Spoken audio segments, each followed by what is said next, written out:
Welcome back to Last Word Cheetah, brought to you by Bets TV. Welcome those from the Game Plus Network. As usual, we appreciate you guys tuning in. Do we have Ray?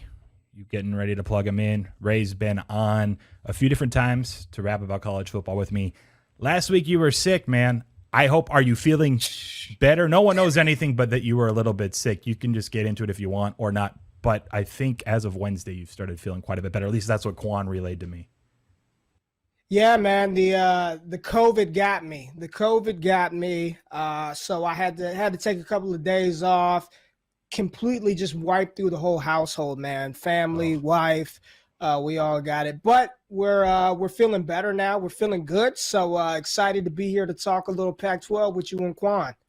Excellent. We are happy to hear that everyone is safe and feeling better over there in your household. We're talking Pac-12 today. I'm a Pac-12 kid. I grew up in Southern California, so I absolutely enjoy talking over these teams. It's the conference I probably watch the most still, as far as just as a fan watching these games. I'm not sure, did Quan give you a heads up on the bets that I've made so far?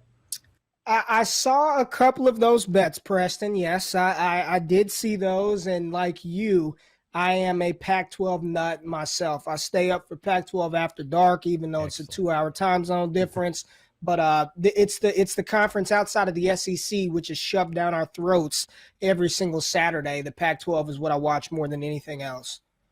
Beautiful. So then tell me, out of the gates, this is the only bet that isn't a season win total I think has value. Oregon to win the Pac-12 North at plus money. Partly bullish for me on the Ducks and what they can do with an offense and a defense that just grades out better than anyone else in that conference. But also I'm a little bit bearish on Washington and kind of the direction they potentially could be headed. So at plus money, even though they play on the road against Washington, I still think it's worthwhile. What are your general thoughts on the Ducks this year? Yeah, so defensively, they're going to be incredible. I mean, you're talking plus money. When you're talking about the 2022 NFL draft, they probably have one of the players who's got a really good shot to be the number one overall pick in Kayvon Thibodeau. My issue with this one, Preston, is the uncertainty at the most critical position that there is, and that's the quarterback. And I honestly don't know if it's going to be Anthony Brown, Jay Butterfield, Robbie Ashford, or the incoming freshman Ty Thompson. I have no clue, and I don't even know if Oregon knows who the starting quarterback is going to be. It's projected to be Anthony Brown, but without that certainty, which it seems like for years, going back to Jeremiah Masoli, Dennis Dixon, Marcus Mariota, Justin Herbert, they've had stability at that position. There's no stability there right now. So for that reason, I'm very, very skeptical on Oregon not only winning the North, but winning the Pac-12 outright. So this is perfect, I think, because I agree with you about being skeptical about the quarterback position, which is, I think, is exactly why Oregon brought in Anthony Brown. And that's why I just think he has to be the guy. He has the reps. He has the experience. He can do a little more with his legs. And this comes from PFF because they have a lot of the play-by-play data in college football. In RPO situations, which Boston College did not run very many of them, but when they did run RPO, Anthony Brown graded out as one of the most efficient passers in the entire country. Joe Moorhead's offense, it's RPO heavy. It's what Oregon does. And so I think they can put him in a really good spot. So I don't think they're bringing him in if they weren't kind of concerned where they have all this other talent around the quarterback position. Let's go with the guy that we know can at least raise our floor most likely, but has performed well in these specific type of offensive sets. So that's why I think, and maybe let's just talk Washington a little bit. I don't have a bet on Washington, but I'm partly bearish there. I just not sure their defense, which has dropped off in recruiting grades quite a bit. And I know that, the defensive coordinator is now taking over. Being the head coach with Lake is going to be different after Peterson left. And it was a weird, COVID season that I don't even want to put a ton of stock in, but I'm not 100% sure on Washington with a similar question mark at quarterback and where they're going to be at. So tell me what you like or dislike about Washington. And if you're actually bullish on them, I think they were one of Phil Steele's most surprised teams in his guide that he puts out every summer. So I think the market's kind of higher on them because of that. I disagree slightly, which is why I decided to go with the Oregon bet. Yeah, I mean, it's the same conundrum that we're in with Oregon. The lack of a quarterback. I think they're going to end up starting true freshman Sam Heward, who's got NFL pedigree. Okay. His dad, Brock Heward, played in the NFL. I do think he probably wins that job, and if he doesn't win it, he comes in sooner rather than later.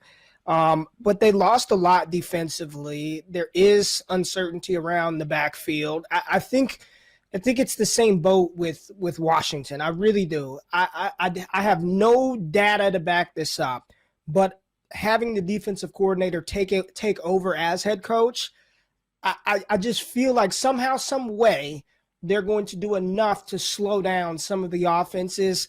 I mean, the Pac-12 North is not super competitive anyway, and there's just so much turnover and change. And it's really hard to take last season, given the fact that the Pac-12, they only played, 6 games, I think, five games in the Pac-12 last year. It's hard to even really get a good feel over, which teams have that continuity or are going to come out of the gates hot.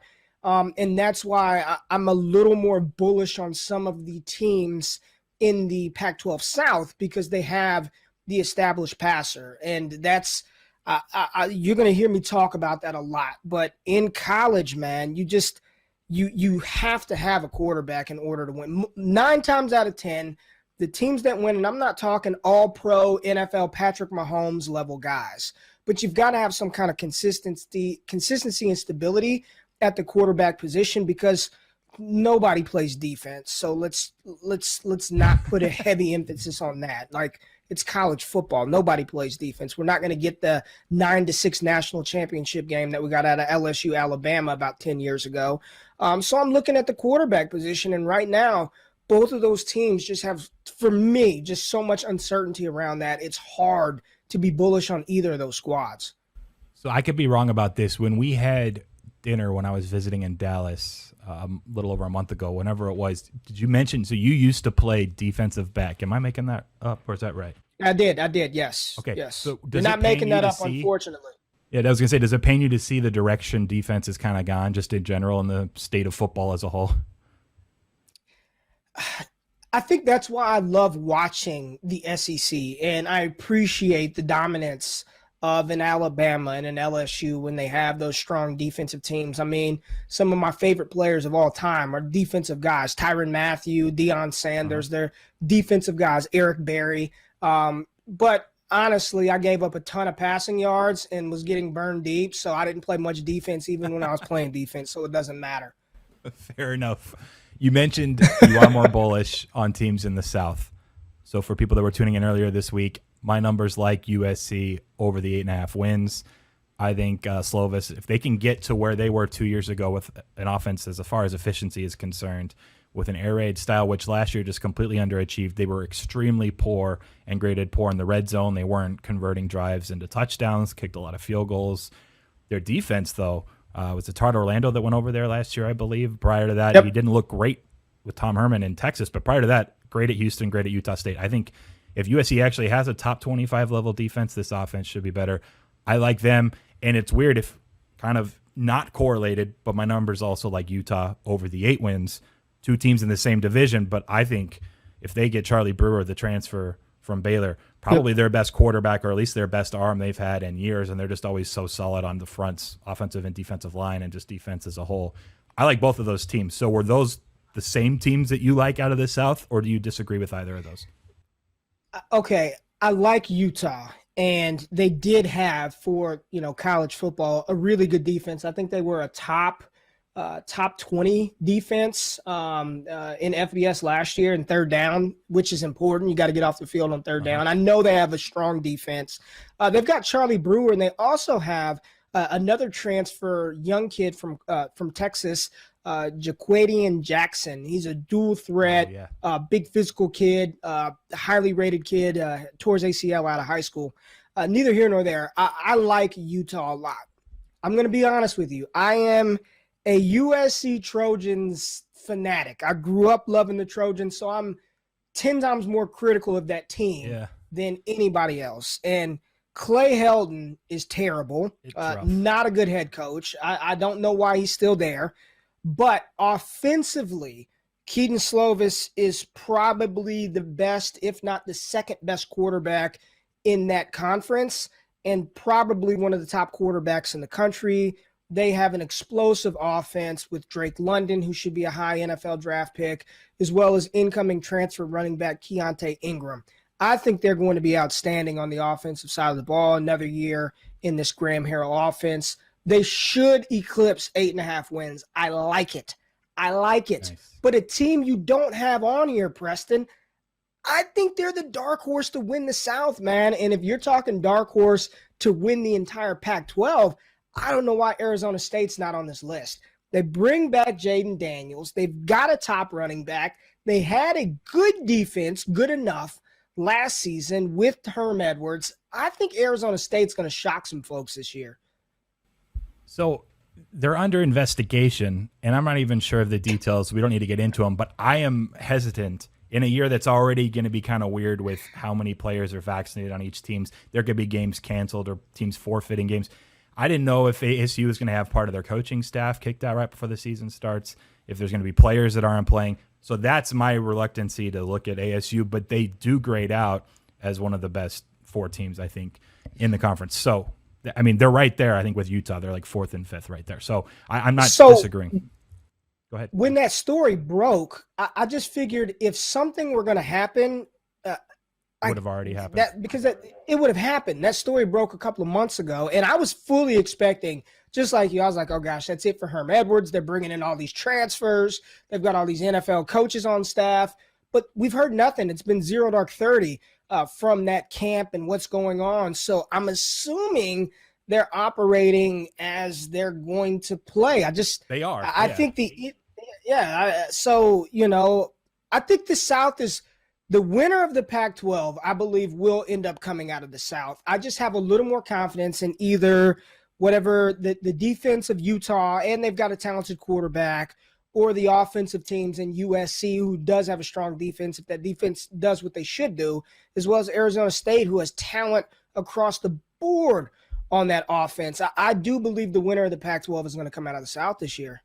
Okay, so that's probably a bet that people can actually make too, just picking the division versus the division. There's some books that offer that, and you'll get plus money on that proposition. I will add one more thing. So number 1 in EPA per rush last year, Arizona State. They're also 27th through the air. Like, the offense was fantastic, and you bring Daniels back. You're 100% right. They're definitely game planning to play games. That's why I'm worried, though, as if a wrench is thrown in, and I think I read something about a 6-week investigation, which would be wrapping up soon. I think it was the end of June when things kind of started breaking out, that final week of June. I'm just scared to do it. So I understand, though, then if they're cleared, follow the markets, keep an eye on stuff. Maybe there is value then on ASU right away as soon as things are, good to go and you're confident there. But it is a good point to bring up, and I've just been too scared to touch them. So that's kind of why I go the direction too with USC and Utah. Staying in the conference, so if I like 2 teams over in that division, it means I like at least 1 team under.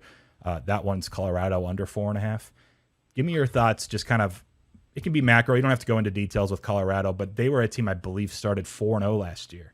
It was a weird year, but everyone was like, wow, okay, maybe Colorado's actually good. I thought they completely overachieved relative to some of their underlying metrics. They ended up losing, I think, or dropping 2 games by the end of it, but I don't believe in what I saw last year. I think defensively, yeah, maybe they can be somewhat average, but I'm just worried across the board offensively too, and I think it was a little bit. You don't want to put a team down. I'm trying to be nice, but I just thought that if there was kind of one team where you look at what their expected wins were versus where they actually got, the Buffaloes were near the top of those teams that overachieved. So I'm bearish Colorado. What are your general thoughts there? Well, you're being very kind here on a Friday, and I'm just going to chop it up to you've had a long week. You're just ready to get into the weekend, so you don't want to be too rough. I will. No, I'm with you. Under on Colorado. I was absolutely floored. They went 3-0, 4-0, whatever the hell it was to start the season last year. Yeah. I'm smashing the under on this. I don't believe in the offense. I don't believe in that defense. I have no – Colorado hasn't been good since Chris Brown was the running back there. No thank you. Plus 1,600 to win the South, plus 4,000 to win the conference. 4.5. They will be – if they match their win total from last year, I think that would be a success for the Buffaloes. So I have zero interest in taking them to win 5 games this season. It's just I don't foresee a world in which that happens. I hope you're right. Just to hit on the schedule real quick, because I think that's part of it. By the way, in EPA rush or pass, they were below average last year despite winning their first 4 games. They were a team that just was not expected to. They have the 25th most difficult schedule based on my projections. Part of it's because they play in a Pac-12, pretty tough conference. But out of conference, they have games against Texas A&M and Minnesota. So outside of the opener, an FCS game, like they just don't project to win enough games. So yeah, I'm with you. I don't think they can get to 5 or more. So I'm under there, which is kind of correlated to liking some of the other teams in the South. And then the final one, we'll go Bay Area, Stanford and Cal. I have 2 bets. Both of them are smaller. When we talked about these plays, I believe it was Wednesday, they were smaller edges for me. Cal plus money over 6, Stanford under 4.5. If you can get the 4.5, I wouldn't bet it at 4. What's going on with Stanford? We'll start there. I think their program's completely fallen off. Pretty just wild as far as their recruiting ranks. I think this is the worst Shaw's had since his 2nd or 3rd season when he took over back in, I think it was 2010 or 2011. So they're falling off in that regard. They're losing. That goes back to your thing. Like, you need someone under center. Who's going to be under center for Stanford, and is it going to be enough? I don't know. And it's such an unfortunate fall, because Stanford is one of those teams that you used to just pencil in for 7, 8, 9 wins. Like, it was just a given, right? Yeah. It's a different show to go into why I think that has happened, and it's beyond the academic requirements in order to enter that school. They just play an archaic style of football, and recruits just don't want to deal with that. They just don't want to go there to do that. It's not what gets you noticed, running 5 tight ends and slamming the ball up the middle. But that's not for this show. I'm with you. The under, and to see that line at 4.5, just that's bad. I mean, that program is really, really taking a hit from the football standpoint. I have no clue who the quarterback is going to be. I was looking at the roster before we got on the show. I don't know, but I'm with you. I don't think 5 wins. I can't see that within Stanford's range of outcomes, looking at their non-conference schedule as well. And then you talked about, was it Stanford and Cal? Cal is sneaky, right? Cal is sneaky. I don't think they're sneaky enough to win the division. I don't think they're sneaky enough to win the conference. But at 6, I would love if it was 5.5. If it was 5.5, yeah, I'd feel even better. I'd feel really good about 5.5. 6, I'll stick my feet in, Preston. I'll stick my feet in and take a little bit of that, but I'd feel a lot better at 5.5. So if you could find 5.5 somewhere for me, I would love that. 6 isn't bad though. So I'll just real quick, we'll hit on that, and then I want to say 2 more things about Stanford. You're right. Cal, for my projections, they go 6-6 more frequently than any other result. I just expect them to go 7 or 5 and better, than 5 wins or fewer. So that's why I still like it over. But yeah, if you get a 5.5, then it's way good. I would love it. That's why I like it smaller at 6. But I think what happened last year, they had a ton of hype. It was just a weird COVID year for them. They didn't practice at all, really. Then they show up in UCLA in that first game, didn't know how to tackle. Look, Justin Wilcox defenses. He came over from Wisconsin and made Cal. If there is a defense you can count on, I think in the Pac-12, it's Cal's. And so I like them quite a bit. Going back to Stanford, you referenced the non-conference schedule. I forgot about this. Outside of the fact that they play in the Pac-12, they're in the North, so they have to play Oregon and Washington, everyone there. But they get the 4 toughest opponents out of the South Division. And on top of that, they're non-conference. Notre Dame to end the year. And then even Vanderbilt out of the SEC and Kansas State out of the Big 12 aren't locks to be wins. No. Especially for a defense that I didn't even realize this until I was prepping a couple months ago for college football. They ranked 115th against the pass and the rush out of 127 teams. So you talk about it like archaic football, but they could always stay in games because their defense was good. They don't have a defense that's good anymore, and they don't have the recruits anymore to kind of in the talent on that side of the ball to, I think, fix it. So I think the Stanford under. The fact that you like it as well, I'm feeling like we probably should have bet bigger on Stanford under 4.5. But yeah, cool, man. I think you make a great point. Like, defensively, they were always good enough to just ground it out and win those low-scoring games. But they're just not going to put up enough points in order to compensate for how bad that defense is. And you're right. Kansas State is no pushover with Deuce Vaughn and that offense. They've got Notre Dame every year. That's probably not going to end well for Stanford. It's just I have a hard time finding 5 wins this season for the Cardinal. I'm with you, man. Real quick, we got to let you go. Take 2 more calls before we wrap up our show. Thanks for hanging. A good 20 minutes from Ray. Let people know where they can find you. And, we'll leave you out with that. Appreciate you, Preston. It's always good, man. I can't wait for our show every Friday here in the next couple of weeks. But y'all can find me on Twitter at RayGQ. Make sure you're tapped in. Wake Up with RayG starts next Wednesday, 8 a.m. Eastern Time. Make sure you follow me. We'll tweet it out from the Bets account and my Twitter account, and we'll have a good time just talking ball, talking bets early in the morning.